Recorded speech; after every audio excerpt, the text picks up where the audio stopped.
오늘은 베드로전서 2장 6절부터 10절까지 함께 읽고 시작해 보도록 하겠습니다. 2장 6절부터 10절까지입니다. 자, 함께 읽도록 하겠습니다. 2장 1절부터 10절까지 다시 한번 읽도록 하겠습니다. 그러므로 모든 악독과 모든 기만과 외식과 시기와 모든 비방한 말을 버리고 갓난아기들 같이 순전하고 신령한 젖을 사모하라. 이는 그로 말미암아 너희를 구원에 이르도록 자라게 하려 함이라. 너희가 주의 인자함을 맛보았으면 그리하라. 사람에게는 버림바가 되었으나 하나님께는 택하심을 입은 보배로운 산돌이신 예수님께 나아가 너희도 산돌같이 신령한 집으로 세워지고 예수 그리스도로 말미암아 하나님이 기쁘게 받으실 신령한 제사를 드릴 거룩한 제사장이 될지니라.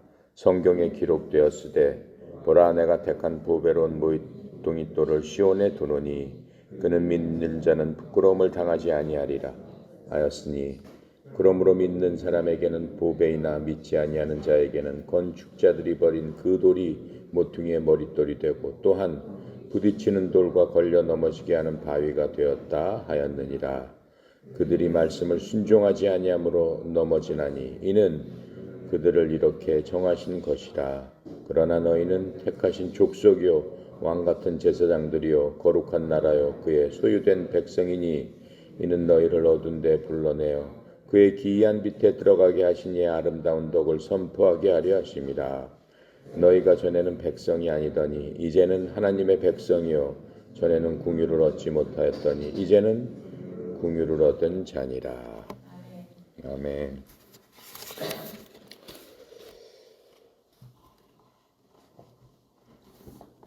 하나님께서 베드로 전서를 통해서 우리에게 말씀하시는 것은 너희들은 썩지 아니할 씨다 이렇게 말씀하고 계세요. 썩지 아니할 씨다. 즉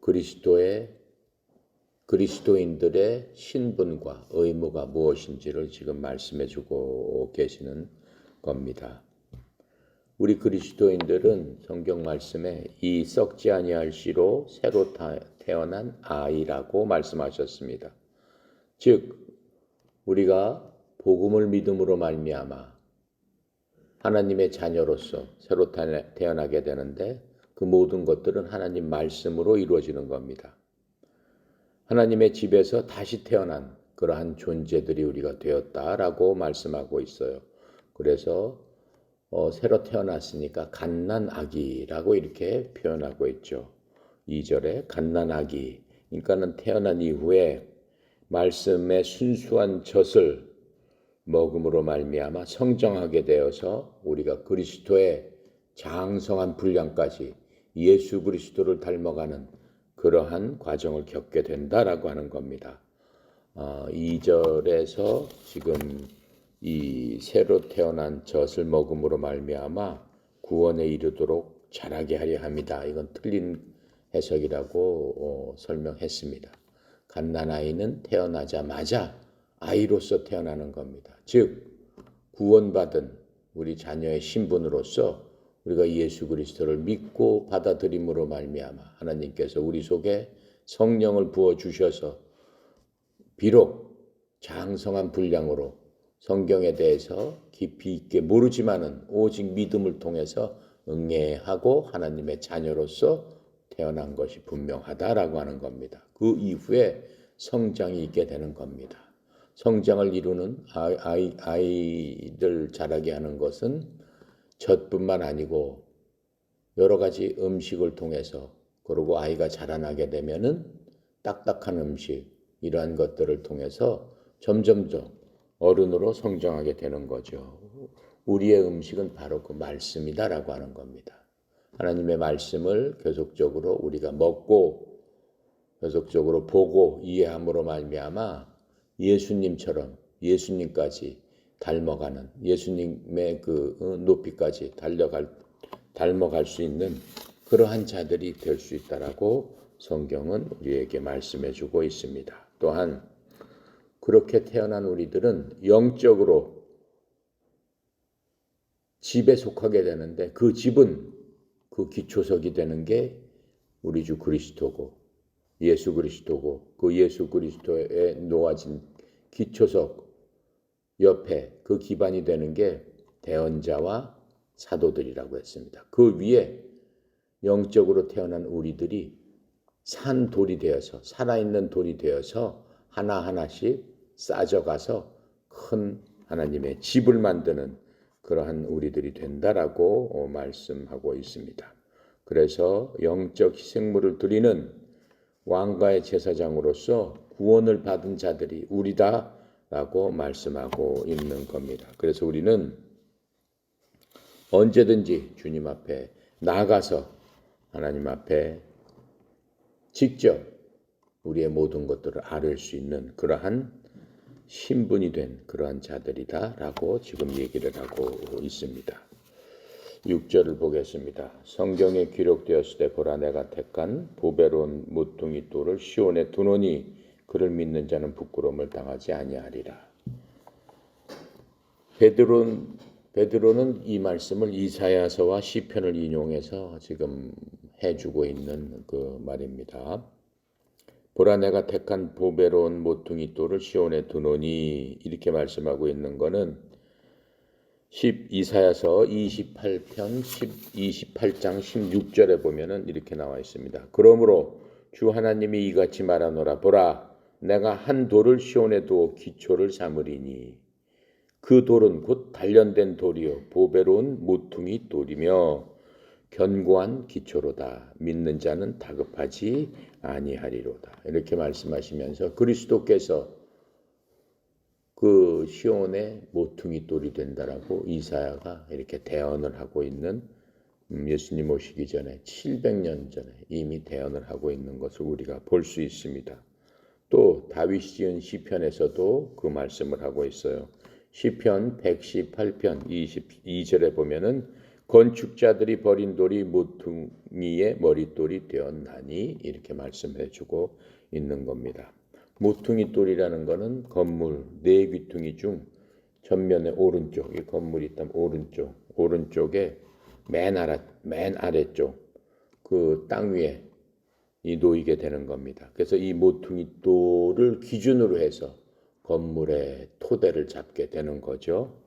그래서 이 돌을 코너스톤, 코너에 있는 오른쪽 코너에 있는 기초석이다라고 해서 보통 초석이라고 얘기를 하죠. 하나님께서 예수님께서 바로 택하신 돌이며 보배로운 돌이고 또 그분은 걸림돌과 실족하게 하는 돌이라고 지금 8절에 보면은 그렇게 나와 있습니다. 또 8절에 보면은 부딪히는 돌과 걸려 넘어지게 하는 바위가 되었느니라. 기초석뿐만 아니라 예수님 때문에 걸려 넘어지고 부딪히는 돌이 된다라고 말씀하셨어요. 그건 누구한테 해당하는 얘기예요? 믿지 않는 사람한테는 부딪히는 돌이고 걸려 넘어지는 돌이죠. 예수 안 믿으면은 뭐라고 지금 선포하고 계세요? 예수를 믿지 않는 불신자들이 갈 곳은 오직 지옥밖에 없다. 그렇죠? 그 말을 들으면은 그 걸려 넘어지게 돼 있는 거죠. 믿지 않는 자들에게는. 그렇죠? 믿는 하나님의 자녀들에게는 뭐 그 해당하는 얘기가 아니죠. 그래서 지금 8절에 부딪히는 돌이며 걸려 넘어지게 하는 바위다라고도 동시에 얘기하고 있는 겁니다. 그리고 이 돌은 어떻게 해요?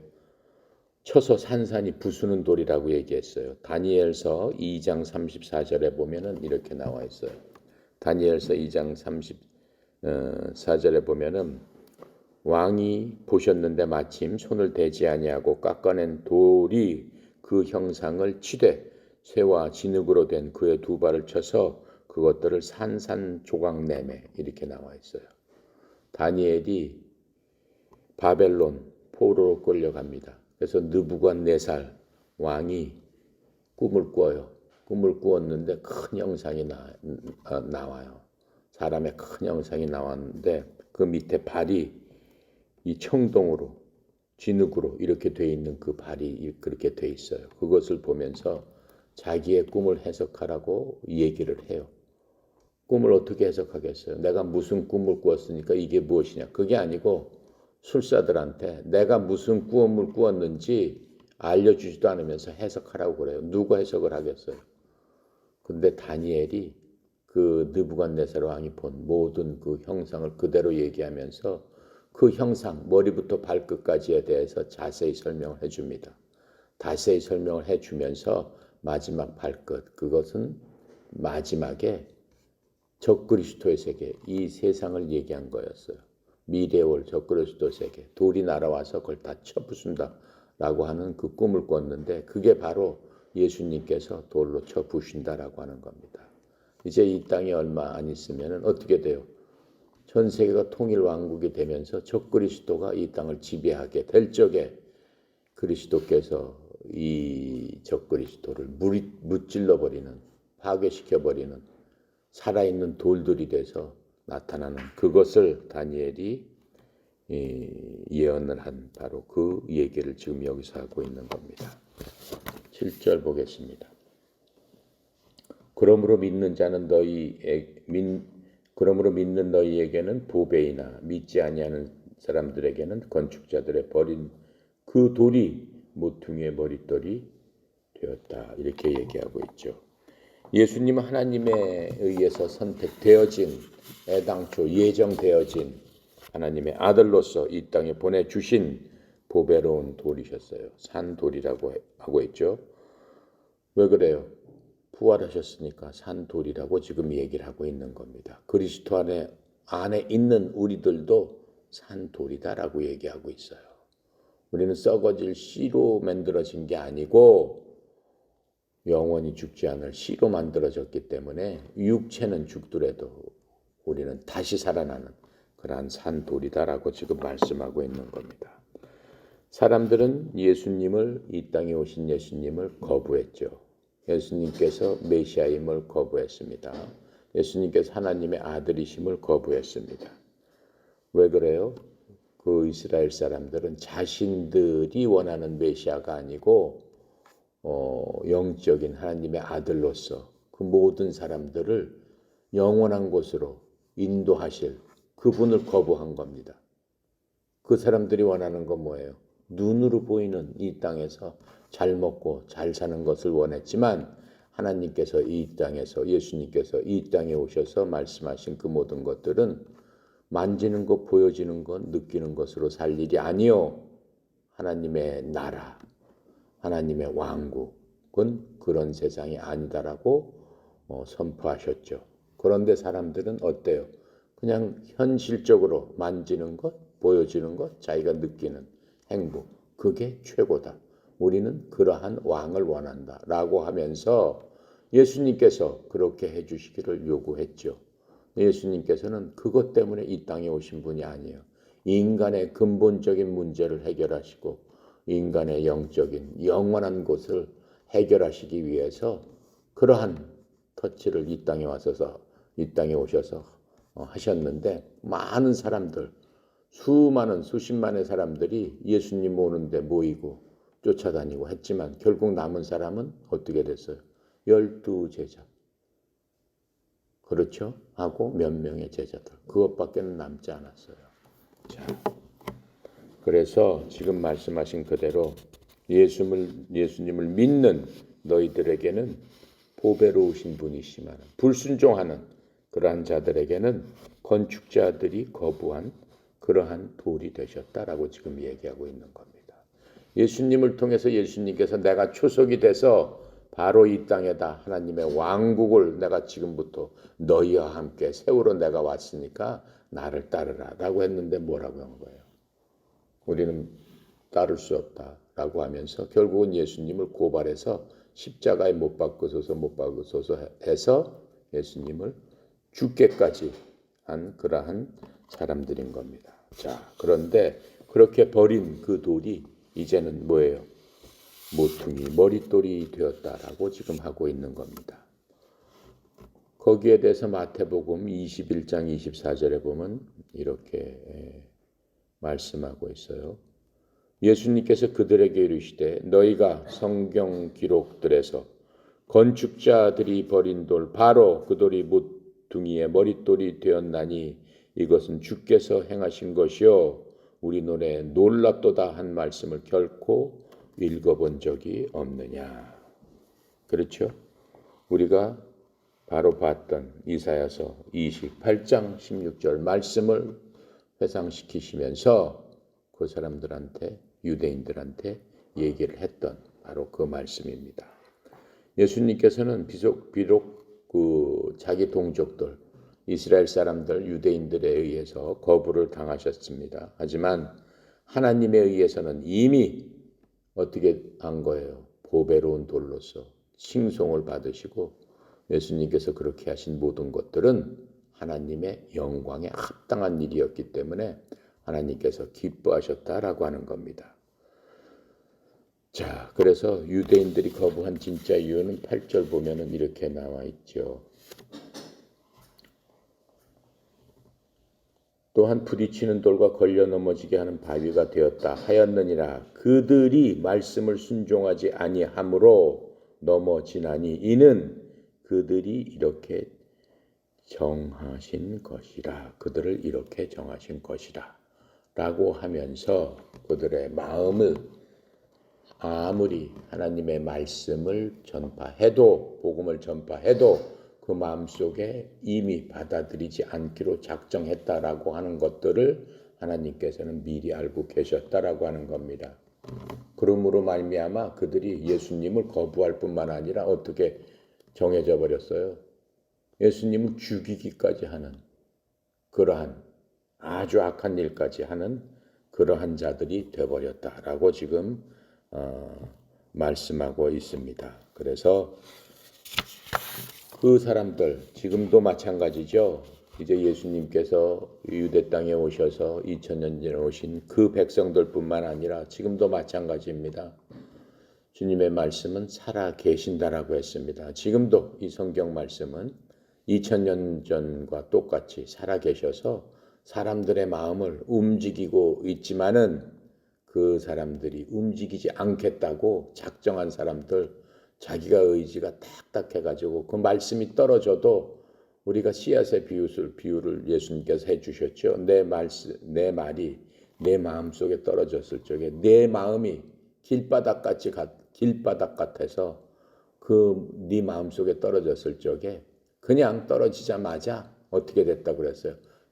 새가 와서 쫓아 먹어버렸으니까 무슨 심어질 겨를도 없고 싹이 터서 열매 맺을 겨를도 없는 그런 사람이 있다라고 했어요. 그 새는 누구라고 그랬어요? 마귀라고 그랬어요. 그러니까는 그 말씀이 떨어졌을 적에 그런 말씀 난 필요 없고 나는 이 세상이 좋아. 지금 내가 급한 거는 세상에 관한 일들이지 그런 거 그건 죽은 다음에 난 모르겠어. 이렇게 하는 사람들이 대부분이다라고 예수님께서 우리에게 말씀해 주고 계신 것들을 우리가 봤습니다. 자, 그래서 이렇게 불순종하는 하나님의 말씀이 떨어졌을 때도 믿지 않고 불순종하는 자들에게는 예수 그리스도님 주님께서 뭐가 된다는 거예요? 복이 아니라 오히려 그들을 완전히 실족게 해버리는 돌들이 될 것이다. 어떻게 되는 거예요? 거치는 반석이 되도록 예수님께서 정해지셨다라고 하는 거예요. 오히려 예수님을 전혀 모르고 그냥 예수님의 말씀도 모르고 하면은 그냥 그 마음이 편하게 살겠죠. 예수님을 모르니까. 그런 사람은 어떻게 예를 들어서 아프리카 오주에서 전혀 하나님의 말씀을 들을 수도 없고 누가 가서 예수 믿어야 구원받습니다 라고 하는 것들을 알려준 사람도 없어요. 예를 들어서 우리나라의 그 서양 문물이 오기 전에 예수님이란 그런 그 자체를 완전히 모를 적에 그냥 불교를 숭상하고 유교를 숭상하고 그 그리스도교는 있지도 않았을 적에 그 사람들과 마찬가지인 그런 경우에는 오히려 낫다라고 하는 거예요. 어때요? 그 사람들은 심판받아요? 받지요, 물론. 사람은 똑같습니다. 아담부터 지금까지 사람은 똑같습니다. 그 사람은 뭘로 심판을 받는다고 그랬어요? 하나님의 말씀이었기 때문에 하나님께서 인간에게 준 하나님을 깨달아 알 수 있는 그 빛, 말씀이 없어도 하나님은 알 수 있다라고 했어요. 그걸 일반 계시라고 합니다. 여러분이나 나는 특별한 계시를 받은 사람이에요. 이 성경이 특별 계시입니다. 하나님은 어떻고 하나님의 성품은 어떻고 하나님이 원하시는 건 뭐고 그런 것들을 구체적으로 자세하게 또 예를 들어서까지 성경에서 우리한테 살펴서 깨달아 알 수 있도록 다 해주셨기 때문에 우리는 계시를 받은 사람이에요. 특별 계시다. 하지만 예전에 무슨 뭐 을지문덕 장군이라든가 김유신 장군이라든가 아주 예전에 몰랐던 그 사람들은 그런 것을 받을 수가 없었죠. 그럼 그 사람은 일반 계시 뭐예요? 마음속에서 그들 스스로를 심판하는 양심이라는 것이 있다라고 하는 거예요. 그 양심은 뭐예요? 하나님께서 심판하는 기준이 돼서 그 사람 스스로가 하나님 앞에 섰을 적에 나는 예수님 몰랐는데요. 나는 하나님을 못 들은 적도 없는데요. 그런 변명은 통하지 않는다라고 하는 겁니다. 자, 그래서 우리가 마태복음 21장 44절에 우리가 본 대로 누구든지 이 돌 위에 떨어지는 자는 부서지겠고 누구에게든지 이 돌이 떨어지면 그를 갈아서 가루로 만들리라 하시니라. 즉 하나님의 심판의 돌이 떨어진다라고 지금 하고 있는 겁니다. 9절 그러나 너희는 택하신 족속이요 왕 같은 제사장들이요 거룩한 나라요 그의 소유된 백성이니 이렇게 말씀하고 계세요. 지금 우리에 대한 정의를 얘기하고 있는 거예요. 그리스도인들, 하나님을 믿는 사람들, 너의 신분은 무엇이냐라고 하면은 나는 하나님의 선정된 세대다. 하나님께서 특별히 선정했다. 선택해서 정하신 그러한 세대들이다. 그렇죠? 예수 그리스도를 믿는 사람은 전 세계 어디에 있든 간에 같은 세대다라고 하는 거예요. 왜 그래요?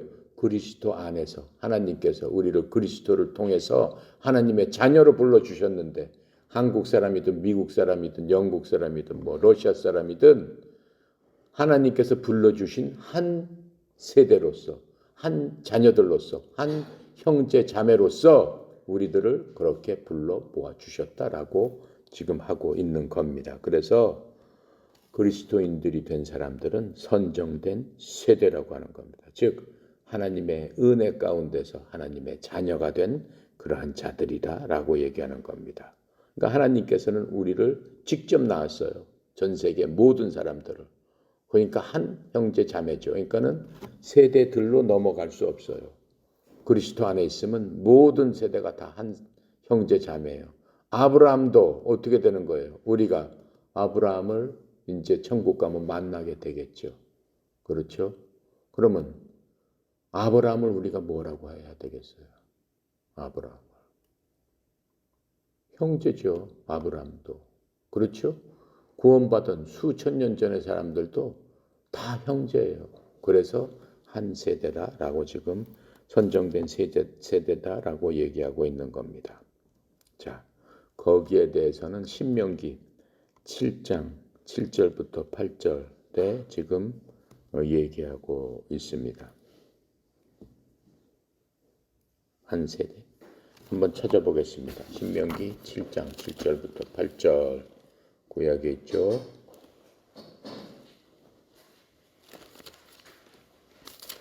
신명기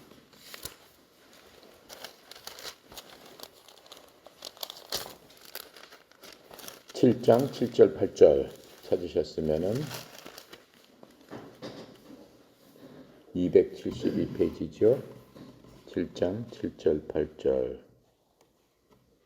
신명기 7장 7절 8절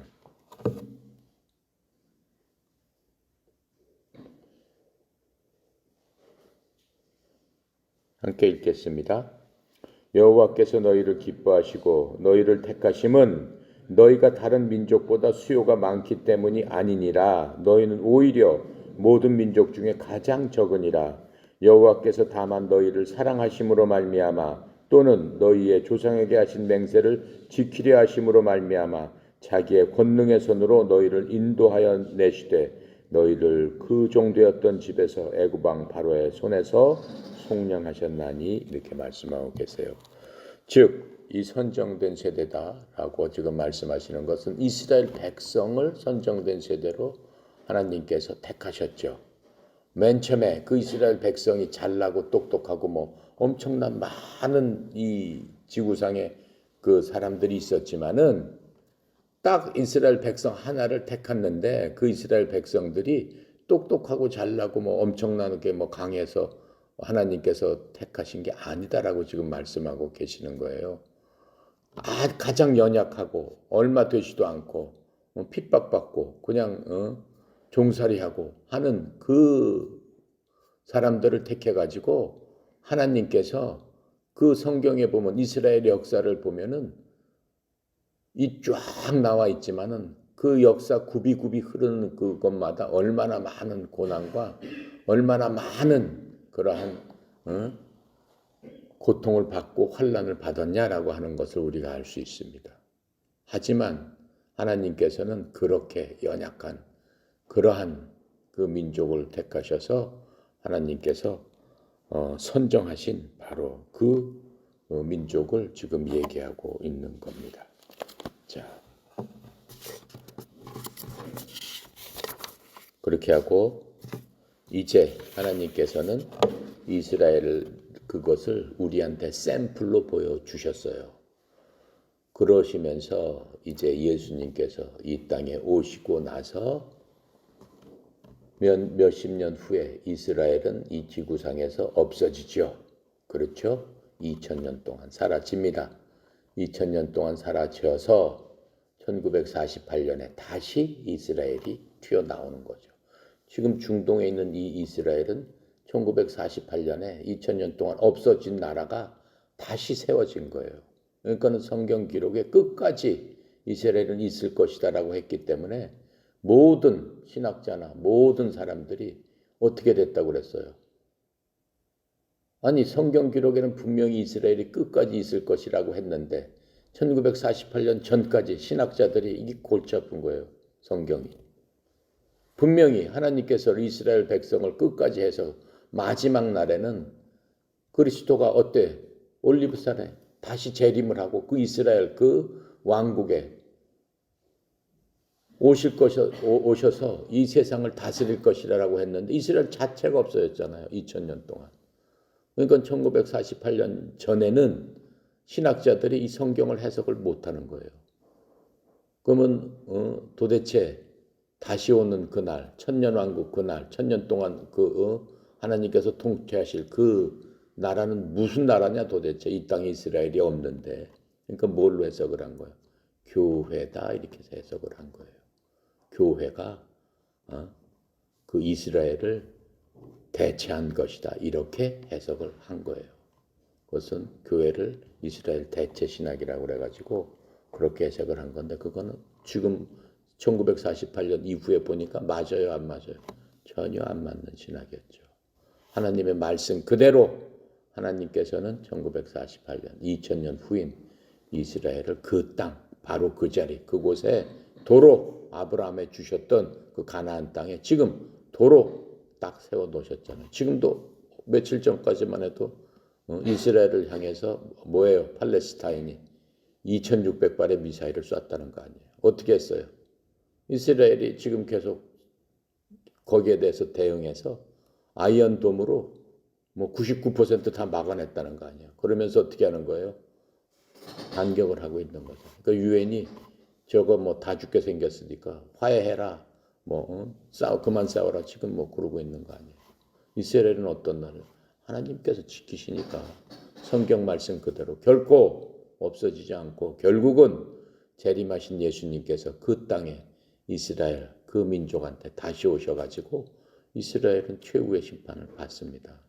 죄의 심판을 받고 또 하나님께서 축복하신 그대로 그 축복도 받고 하는 그 땅으로 살아남게 되는 거죠. 자, 그래서 우리가 하나님의 말씀, 이 특별 계시에 따른 하나님의 말씀은 하나도 1.1핵도 변함이 없다라고 하는 것들을 우리가 알 수 있습니다.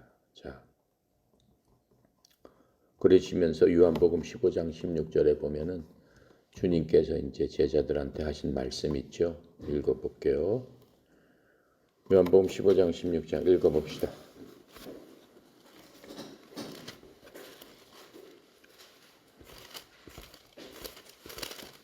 15장 16절 함께 읽어봅시다. 너희가 나를 택한 것이 아니요 내가 너희를 택하여 세웠나니 이는 너희로 가서 열매를 맺게 하고 또 너희 열매가 항상 있게 하여 내 이름으로 아버지께 무엇을 구하든지 다 받게 하려 함이라. 우리가 읽어봤던 겁니다. 자, 그래서 우리는 선정된 세대로서 하나님께서 우리에게 그러한 복을 주셨다라고 하는 겁니다. 그 다음에 또 선정된 세대일 뿐만 아니라 택하신 족속이요 즉 선정된 세대라는 뜻이죠. 왕 같은 제사장들이요 너희들은 왕가의 제사장이라 이렇게 말씀하고 계세요. 옛날 제사장 하면 어땠어요? 하나님 앞에 나갈 수 있는 사람은 누가 나갔어요? 제사장들만 갔죠. 일반 백성은 갈 수 있었어요? 없었습니다.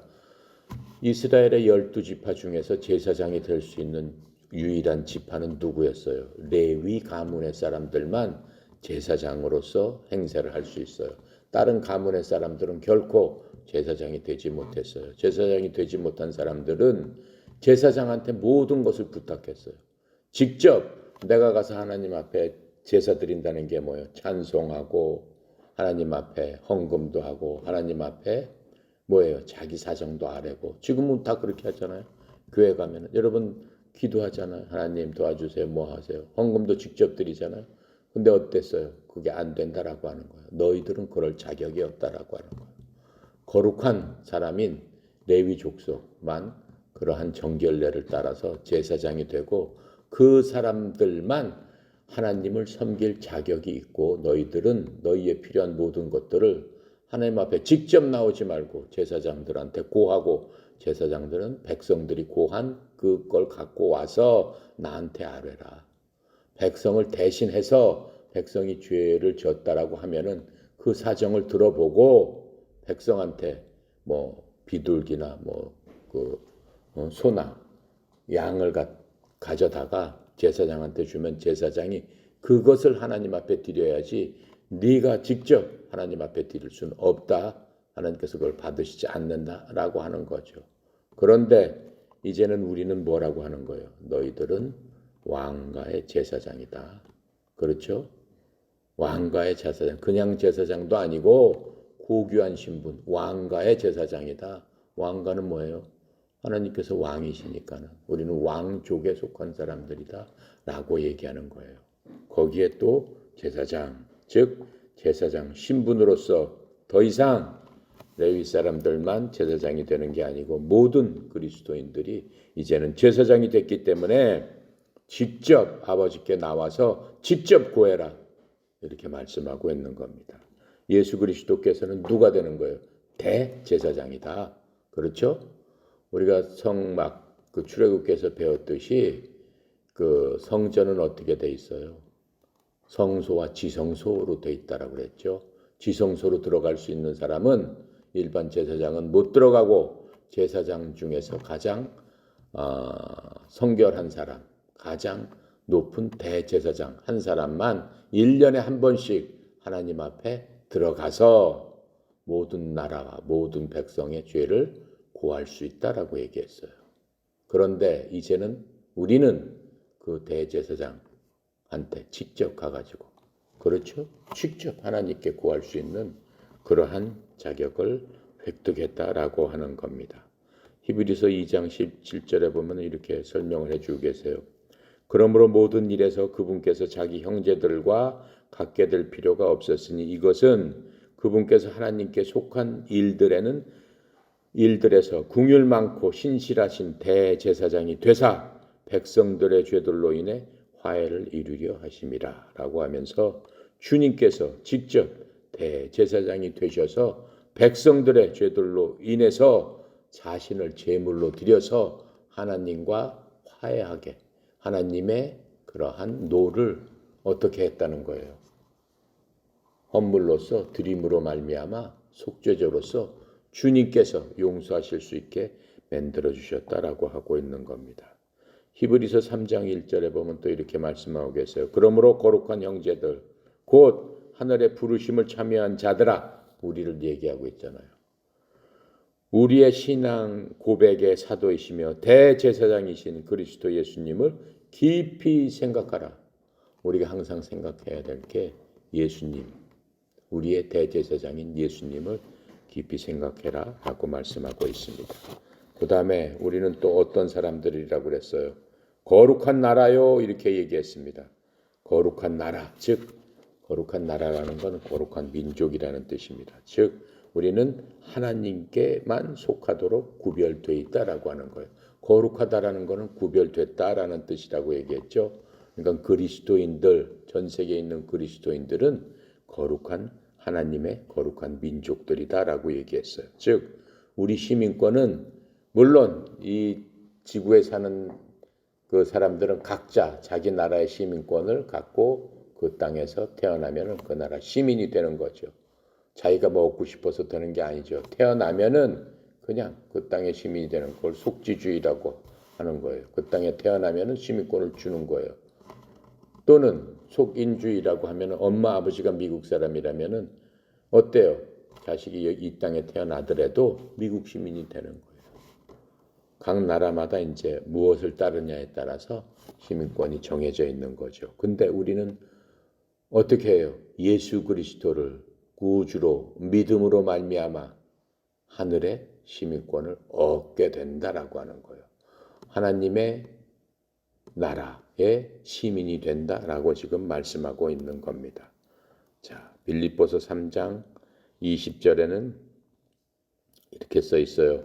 우리의 생활 방식은 하늘에 있으며 거기로부터 또한 우리가 구원자 주 예수 그리스도를 기다리노라.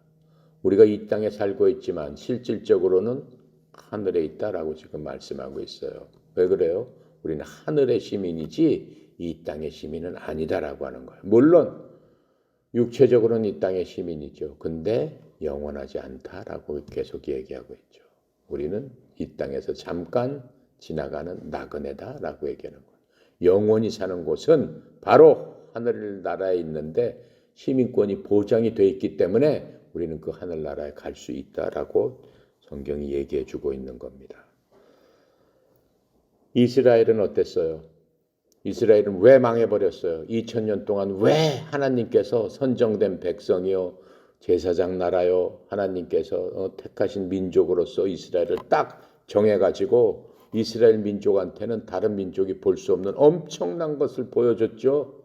엄청난 그 기적을 갖다가 이스라엘 민족한테는 다 보여줬어요. 왜 그래요? 그 민족이 바로 하나님의 나라였기 때문에, 하나님의 민족이었기 때문에 그렇게 삼았는데도 불구하고 이스라엘이 2000년 동안 어떻게 돼버렸어요? 나라가 없는, 나라를 잃어버리는 그러한 슬픔을 맞았어요. 왜 그랬어요? 자기네들이 하나님으로부터 구별된 거룩한 민족임을 스스로가 잊어버리게 되는 겁니다.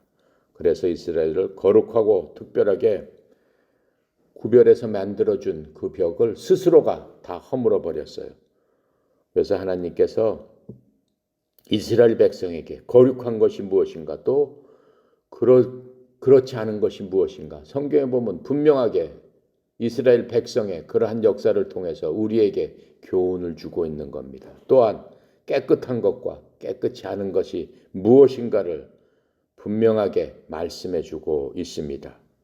그런데도 불구하고 그 이스라엘 백성들은 그 모든 것들을 무시함으로 말미암아 하나님께 불순종을 했습니다. 그 다음에 우리는 또 어떠한 백성이라고 주님께서 말씀하고 계세요? 그의 소유된 백성이다. 우리는 특별한 하나님의 백성이다. 즉 하나님의 소유다. 이렇게 말씀하고 계세요. 구원받지 못한 사람은 하나님의 소유가 될 수 없습니다. 누구의 소유가 되고 있는 거예요? 마귀의 소유가 되어 있는 거예요. 마귀의 자식들이에요. 그러니까 우리는 하나님의 자식이고 구원받지 못하는 마귀의 자식이기 때문에 마귀의 자식하고 하나님의 자식이 어떻게 합해질 수 있겠습니까? 어떻게 마귀의 자식하고 하나님의 자식이 무슨 일을 같이 할 수 있겠어요? 결코 안 되는 거죠. 자, 에베소서 2장 1절부터 3절 자 함께 찾아보겠습니다.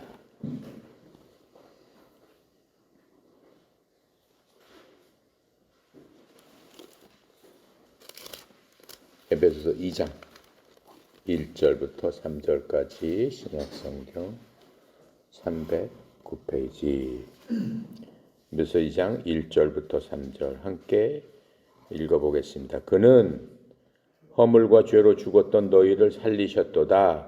그때 너희는 그 가운데 행하여 이 세상 풍조에 따르고 공중의 권세 잡은 자를 따랐으니 곧 지금 불순종의 아들들 가운데 역사하는 영이라. 전에는 우리도 다 그 가운데서 우리 육체의 욕심을 따라 지내며 육체와 마음에 원하는 것을 하여 다른 이들과 같이 본질상 진노의 자녀이었더니 이제는 더 이상 아니고 이제는 특별한 백성이다라고 얘기하는 거예요. 여기서 보면은 그는 허물과 죄로 죽었던 너희를 살리셨다. 그가 누구예요? 예수 그리스도께서는 사실상 살아는 있지만은 하나님의 눈으로 봤을 적에는 다 죽은 시체들이다 이렇게 말씀하고 있는. 누가 그리스도를 믿지 않는 자들은 이미 죽은 자들이다라고 말씀하고 있는 거예요. 뭐가 죽어버렸어요? 영이 죽었어요. 영이 뭐예요? 하나님을 깨달아 알 수 있는 바로 그것이 죽어 있다라고 하는 거예요. 하나님을 얘기하면 얘기할수록 짜증나는 거야. 영이 죽은 사람은. 죽었으니까 작동을 안 하는 거야. 하나님을 알고 싶지도 않고 하나님의 말씀이 들어가면 머리가 아픈 거야. 그냥 정신이 띵한 거야. 다 귀찮은 거예요. 졸렸기만 하는 거예요. 영이 죽었기 때문에 그런 거예요. 그러면서 뭐라고 말씀하세요? 하나님께서. 바로 그 사람은 허물, 즉 허물은 뭐예요?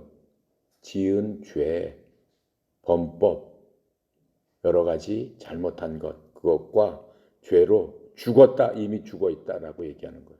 죽을 것이다가 아니고 하나님의 눈으로 봤을 땐 죽었다라고 얘기하는 거예요. 그런데 그리스도를 믿음으로 말미암아 어떻게 해요? 예수님께서 죽었던 그러한 그 사항들을 주님께서 대신 죽어주시고 주님의 생명을 우리한테 부어 넣어 주셔서 다시 부활했다라고 하는 거예요.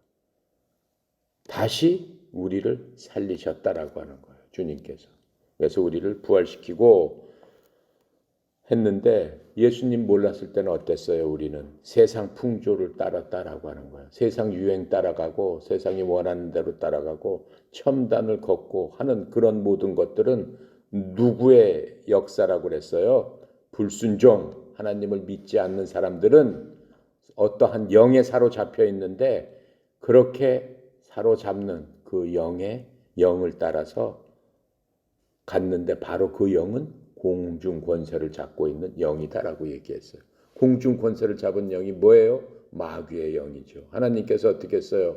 하나님의 천국에서 마귀를 어떻게 했어요? 공중으로 쫓아내서 공중의 권세를 잡고 있는 거죠. 그래서 주님이 다시 오실 때까지는 아직도 마귀는 이 공중에서 권세를 잡고 휘두르고 있으면서 영적으로 하나님의 자녀를 어떻게 넘어뜨리기 위해서 계속 역사를 하고 있다라고 하는 거예요. 이제는 어떻게 해요? 우리가 그 가운데서 우리 육체의 욕심, 거기를 따라서 이 세상을 살고 있었지만은 그때는 그래서 우리가 본질상 진노의 자녀였다. 진노의 자녀가 뭐예요? 나중에 하나님의 화를 당할 그러한 자식이었다라고 얘기를 하고 있는 거죠. 그런데 이제는 어떻게 됐다는 거예요? 정반대로 됐다라고 하는 거예요. 이제는 너희들은 특별한 백성이 됐기 때문에 더 이상 거기와는 관계가 없다 이렇게 말씀하고 있는 것을 우리가 볼 수 있습니다. 자, 그래서 이제 우리는 예수 그리스도를 믿어서 하나님의 백성이 된 사람들입니다. 그래서 우리는 하나님의 특별한 소유가 된 것입니다. 왜냐하면 하나님께서 자신의 아들의 피로써 우리를 어떻게 했다고 그랬어요? 값을 지불하고 니네들을 산 것이다 라고 얘기를 하고 있는 겁니다. 사도행전 20장 28절에 보면 이렇게 말씀하고 계세요. 그러므로 너희 자신과 온 양떼에게 주의를 기울이라. 성령님께서 너희를 그들의 감족자로 삼으사 하나님의 교회 곧 그분께서 자신의 피로 사신 교회를 먹이게 하셨느니라 라고 하시면서 우리는 하나님의 피로서 사신 하나님의 교회다. 하나님께서 그 교회를 산돌로서 우리를 산돌로서 생명을 부어주셔서 썩지 않을 씨로 만들어 주셔서 여러분이나 나나 결코 썩지 않는다라고 하는 거예요. 육체는 썩지만 우리의 본질은 썩지 않는다라고 하는 거예요. 그리고 주님께서 오실 적에 육체도 다시 부활을 해서 신령한 몸으로 그리스도와 같이 우리가 이 세상을 다스릴 수 있는 하나님의 자녀가 된다라고 말씀하고 계세요. 10절 너희가 전에는 백성이 아니더니 이제는 하나님의 백성이요 전에는 궁휼을 얻지 못하더니 이제는 궁휼을 얻은 자니라. 이 말씀은 호세아를 통해서 유대인에게 하셨던 말씀입니다. 호세아서 1장 10절에 보면 이렇게 써 있어요. 그러할지라도 이스라엘 자손의 수가 바다의 모래 같아서 헤아릴 수 없고 셀 수도 없으리니 전에는 그들에게 이르기를 너희는 내 백성이 아니라 한 그곳에서 곧 거기에서 그들에게 이르기를 너희는 살아계신 하나님의 아들들이라 하리라. 그렇죠? 예수 그리스도가 오신 다음에는 바로 하나님의 아들들이 되는 그런 것들을 여기서 얘기해 주고 있습니다. 우리가 과거에는 무할례자라 불리며 하나님의 약속에 관해서는 외인들이었어요. 즉 이스라엘 백성 아닌 사람들은 전부 무할례자라고 그랬잖아요. 그리고 하나님의 약속하고는 전혀 관계가 없는 그러한 이방인들이었습니다. 그리스도 밖에 있었습니다. 그런데 이제는 어때요? 궁유를 이제는 하나님으로 말미암아 그리스도를 통해서 우리가 궁유를 얻었습니다. 그래서 이제는 유대인이나 이방인이나 누구든지 그리스도 안에 있으면은 하나님의 백성이 된다라고 지금 선포하고 계시는 겁니다. 우리는 하나님이 백성이 아니었지만 이제 하나님의 백성으로 불려지게 되었고 하나님의 사랑을 받지 못했지만은 이제는 사랑받는 자라고 주님께서 직접 말씀해 주고 계십니다.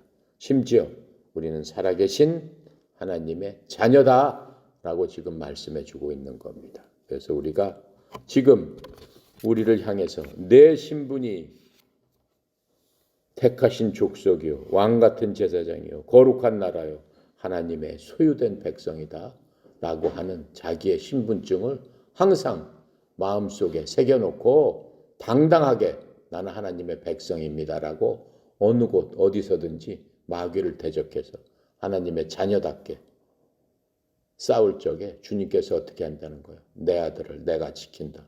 내 딸을 내가 지키겠다 라고 지금 약속해주고 있는 겁니다. 자, 기도하고 마칩니다. 감사하시오 거룩하신 하나님 아버지, 하나님의 은혜의 영광을 찬양합니다. 이 시간도 아버지 하나님의 그 크신 은혜, 무한하신 하나님의 궁유를 따라서 이제 우리가 입을 열어 나는 주님의 택하신 족속이요 하나님 왕가의 제사장이요 거룩한 나라요 하나님의 소유된 백성임을 선포하고 우리를 대적하는 원수 마귀가 하나님의 백성 앞에서 거꾸러져 엎드러지는 그러한 능력을 허락하셨사오니 이 땅에서 사는 동안 공중 권세 잡은 마귀들이 우리를 산지 사방에서 우는 사자처럼 달려든다 할지라도 하나님께서 우리에게 입혀주신 전신갑주의 옷을 입고 복음의 예비한 신발을 신고 진리의 허리띠, 의의 흉배, 구원의 투구와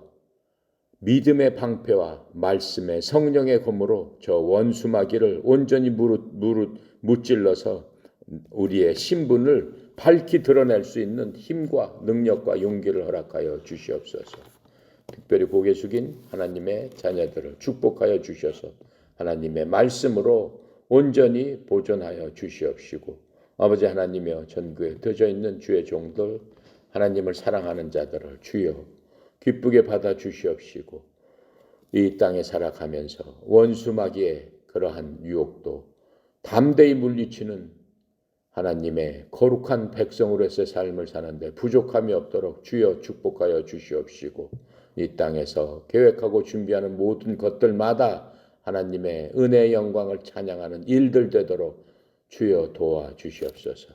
특별히 성령 이사장님 하나님 축복하여 주셔서 이 협회가 하나님 앞에 온전히 서고 거룩한 하나님의 백성들이 이곳에 모여서 함께 하나님을 찬양할 수 있도록 주의 종을 통해서 그 지경을 넓혀 주시는데 부족함이 없도록 주의 종에게 영적으로 충만함과 형통함도 허락하여 주시옵소서. 오늘도 모든 것 아버지께 의탁드립니다. 감사드리며 예수 그리스도 이름으로 기도드렸나이다. 아멘.